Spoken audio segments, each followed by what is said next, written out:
लेकर बहुत सारी दुविधाएं हैं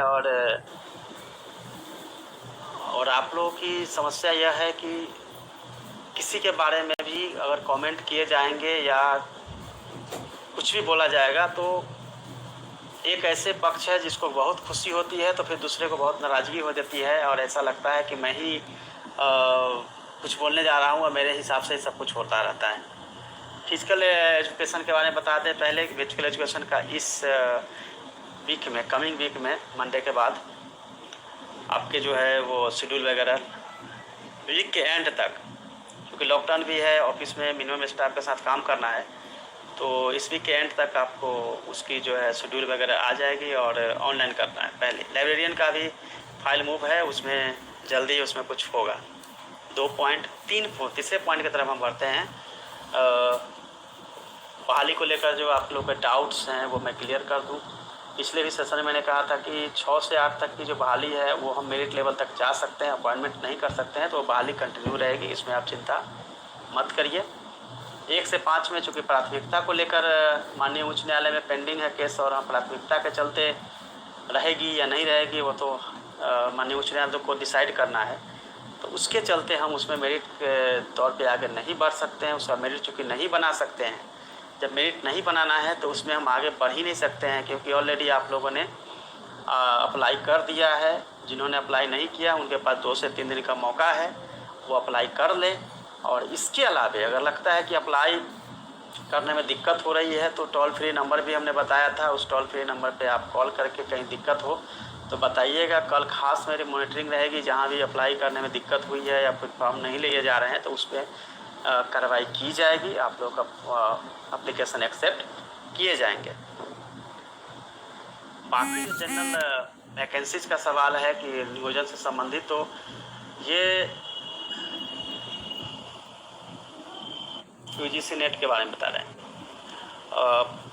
ये जो है डिसीजन आप सब जानते हैं, माननीय उच्च न्यायालय के द्वारा ही जो आएगा उसके हिसाब से ही होगा। और आप लोगों की दुविधा और समस्या जो है बहुत गंभीर है। गंभीर इस मामले में है कि हज़ारों खर्च करके आपने सैकड़ों जगहों पे अप्लाई किया, सोसाइटी में आपको प्रॉब्लम हो रही है कई तरह से कि बहाली फिर रोक दी गई है क्या, बहाली नहीं हो रही है क्या, तो निश्चित रूप से परेशान हैं आप लोग, बहुत परेशान है। आप लोगों की समस्या जो है बहुत ज़्यादा है। गवर्नमेंट साइड से जो बेटर हो सकता है किया जा सकता है, लेकिन चूँकि चीज़ें केस के चलते उलझ गई है। और पिछले दिनों भी मैंने कहा था कि 6 से 8 तो हम आगे बढ़ाएंगे। ऐसा नहीं हो कि आप लोगों में से कोई जाकर 6 से 8 को लेकर के चले जाइएगा हाई कोर्ट और फिर डिसीजन जो है उल्टा पुल्टा आ जाएगा और आई डोंट नो कि फिर हम आगे क्या करने वाले हैं। गवर्नमेंट कॉन्शस है, सब कुछ करना चाहती है, लेकिन इतनी सीटें है, 94,000 सीट है, उसके बाद भी 30,000 सीट का मैंने बताया था, 30,000 सीटें रहेगी, वैकेंसीज़ की कमी नहीं है। और सबको मौका मिलना है। जब सबको मौका मिलना है तो फिर वैकेंसी समय से पूरा हो तो ज़्यादा अच्छा है, क्योंकि जैसे ही ये पूरा होगी नेक्स्ट वैकेंसी भी फिर आएगी। तो ये मानना कि वैकेंसी जो है वो ख़त्म हो जाएगी, नहीं होगी, ऐसा आप लोग बिल्कुल निराश नहीं होइए, क्योंकि सभी जो अभ्यर्थी हैं टीचर के, उन सबको की कोशिश है कि उनका हो, और मेरी भी कोशिश है कि सभी का समायोजन इस तरह से हो जाए कि सबका लाइफ जो है बन जाए। घर परिवार का मैटर है, सभी के परिवार हैं और उनकी बहाली समय हो जाए तो अच्छा है। बट हमारी भी जो है लॉ बाइंडिंग है, हम वही सब कर सकते हैं जो हमें अलाउ है और जो जिससे कि किसी तरह के माननीय उच्च न्यायालय के आदेश का उल्लंघन नहीं हो, अवहेलना नहीं हो, उसी लेवल तक हम जा सकते हैं। बहाली रोका नहीं गया है, ये अभी एक दुविधा आप लोगों को है कि बहाली रोक दिया गया, ऐसा नहीं है। बहाली जो है कंटिन्यू है, बट बहाली में जो अड़चन आई है, जिस लेवल तक हम लोग आगे बढ़ सकते हैं वही लेवल तक हम जा सकते हैं। जैसे 6 से 8 में कोई प्राथमिकता की बात नहीं है, बट पहले के केस में अपॉइंटमेंट नहीं करना है तो अपॉइंटमेंट के लेवल तक हम नहीं जा सकते हैं, मेरिट लेवल तक बना सकते हैं। अब कई ऐसे जो है सीटें दिसंबर वाले का ऐसा कहना है कि उनको मौका नहीं दिया जा रहा है या मौका नहीं मिल रहा है, तो वो लोग ऑलरेडी गए हैं कोर्ट में, माननीय उच्च न्यायालय में। माननीय उच्च न्यायालय का जैसे आदेश इस तरह का आएगा वो वेलकम है, जो भी आदेश होगा उसके हिसाब से करेंगे। हम किसी भी स्टूडेंट के लिए नहीं कह सकते हैं कि जुलाई वाले हमारे हैं, दिसंबर वाले हमारे नहीं हैं। सब जो है वो स्टूडेंट सरकार के लिए सभी बराबर है। कोई भी स्टूडेंट के लिए ऐसा नहीं कह सकते हैं कि कोई अपना नहीं है कोई पराया है, ऐसा नहीं होता है। स्टूडेंट सबके सब जो है सो हमारे होते हैं, और अगर मौका सबको मिलेगा तो सबको मिलना चाहिए, इसमें कोई दिक्कत डाउट तो नहीं है।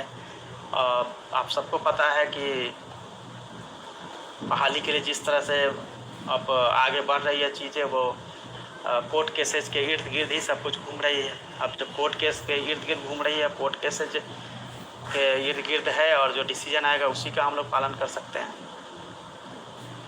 अब आप लोग यह कहेंगे प्राथमिकता को हटा दीजिए, प्राथमिकता को बरकरार रखिए, हमें तो डिसाइड करने का कोई शक्ति नहीं है। ये डिसीजन जो है माननीय उच्च न्यायालय द्वारा होना है, चूँकि अब मैटर उनके पास पेंडिंग है। सीधे दिसंबर को लेके भी स्टे है, तो सीधे दिसंबर को भी अगर मौका मिलता है माननीय उच्च न्यायालय द्वारा, तो फिर तो उनको भी फिर से अप्लाई करवाया जाएगा। इसमें कहाँ कोई डाउट्स है। डाउट्स तो तब है जब कुछ, और जहाँ तक संभव होगा, जहाँ तक ले जाना होगा तक ले जाएंगे प्रक्रिया को। यदि मौका दिया जाएगा माननीय उच्च न्यायालय द्वारा, तो फिर हम लोग आगे बढ़ेंगे। जहाँ तक सवाल है कि मैं अपने लेवल पे क्या कर सकता हूँ, आप लोग सभी पढ़े लिखे हैं, समझदार हैं। अब जब आप लोग समझदार हैं तो आपको भी पता होगा कि कोर्ट केसेज में जो डिसीजन होता है वो हम लोग को फॉलो करना होता है, और उच्च न्यायालय से ऊपर हम लोग नहीं जा सकते हैं। ना हम कुछ कह सकते हैं, ना कमेंट कर सकते हैं, ना ही हम उस पर उसके अलावे कुछ ऑर्डर इशू कर सकते हैं। दुविधा बहुत सारी है, ख़ास तौर पे मेरी डायरेक्टर प्राइमरी होने के नाते, कि जब मैं नियम की बात करता हूँ तो किसी को दुख होता है, फिर उनकी बात करता हूँ तो फिर किसी को दुख होता है, और कुल मिला के यही होता है कि सबको दुख होता है, सबको ऐसा लगता है। और इस जो कन्फ्यूजिंग की पोजीशन और इस तरह की स्थिति है, उससे मैं खुद खुश नहीं हूँ। I am not happy here, because आप सभी जो है अपने अपने हिसाब से देखते हैं। बाकी जो है आपने ये मान लिया है कि सभी लोगों को अब अलग अलग ग्रुप की अलग अलग प्राथमिकता है। अगर आपकी बात सुनूं तो आप मेरे, आपकी नहीं सुनूं तो आप मेरे नहीं। अब मेरे को क्या परिचित है आप लोगों से।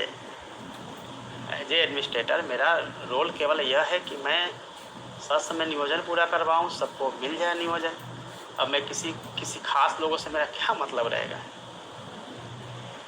कि आप इस सीटेट वाले से और इस सीटेट वाले से, ये डीएलएड वाले से, ये एनआईएस वाले से, ये बीएड वाले से, सब अपने अपने हिसाब से राइट हैं।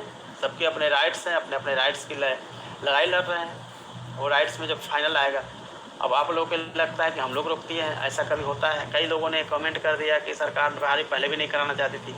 आप सबको पता होना चाहिए 2-3 चीज़ें। अगर सीटें खाली रहेगी टीचर्स की, तो जो 40 स्टूडेंट पे एक टीचर का जो नॉर्म्स है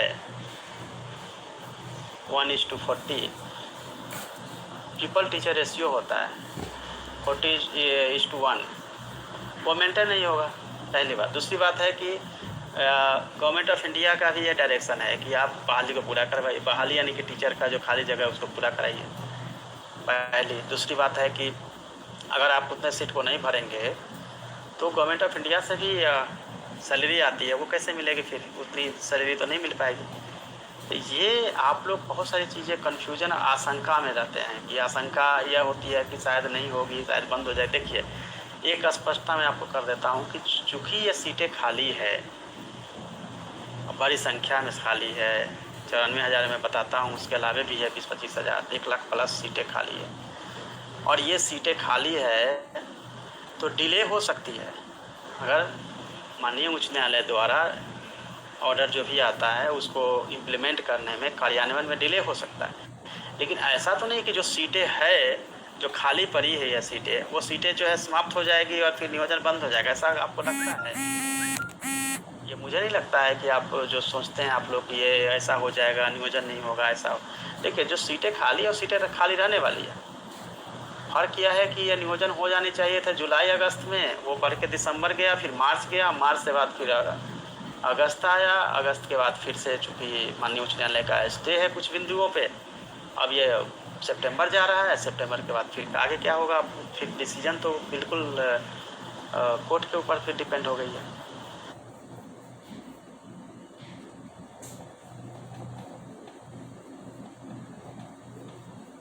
जाएगी, नियोजन भी हो जाएगी, ऐसा तो नहीं कि नियोजन नहीं हो पाएगी। हाँ, चुनाव के चलते जो है उसमें ब्रेक लग सकता है, बट समय से अगर चुनाव होता है तो अगर कोरोना की स्थिति है उस पर भी हम कमेंट नहीं कर सकते हैं। इलेक्शन का क्या रुख होगा, इलेक्शन समय से होगी तो फिर ब्रेक लग सकती है, अगला इलेक्शन समय से नहीं होती है और डिले होती है तो फिर बहाली प्रक्रिया ही पूरी हो सकती है।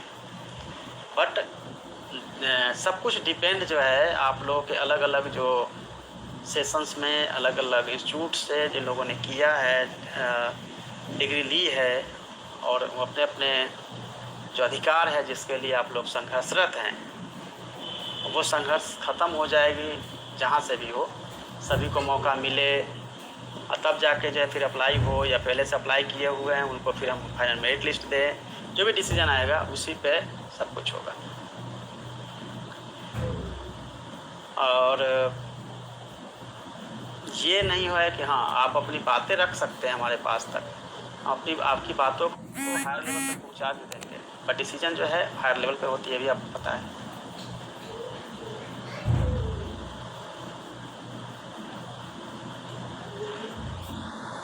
और परेशान होंगे तो उससे कुछ फ़ायदा नहीं होगा, अल्टीमेटली जो है आपको हेल्थ को प्रॉब्लम करेगा। फिर आप स्टडी करना चाहेंगे तो स्टडी भी मन नहीं लगेगा, मैक्सिमम टाइम अगर इसके इर्द गिर्द घूमता रहेगा कि आपकी बहाली को लेकर, तो फिर पढ़ाई आप नहीं कर पाएंगे। अब बहुत चीज़ें जो है आप लोग जितनी स्पष्टता से पूछते हैं उस स्पष्टता के साथ जवाब देना मुश्किल होता है, क्योंकि